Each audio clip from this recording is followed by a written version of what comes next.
কালিয়াগঞ্জের ধনকুইল অঞ্চলের বেলতলি এলাকায় আগুনে ক্ষতিগ্রস্ত পরিবারগুলির হাতে সরকারি সহায়তা তুলে দিল ব্লক প্রশাসন।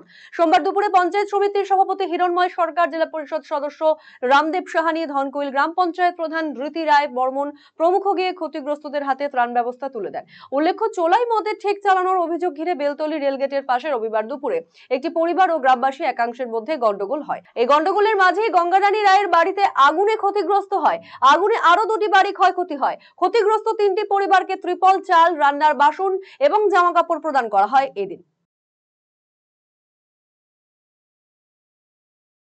এটা আমার দৌলতবাটি বেলতলি সংসদে বাড়ি পুড়ে গেছে।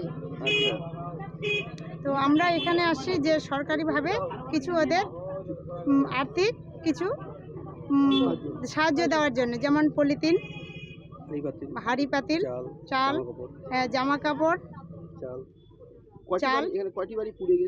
তিনটে। কি করে ঘটনাটা ঘটেছে জানেন? ঘটনাটি ঘটেছে, হ্যাঁ, এটা পুলিশ তদন্ত করবে।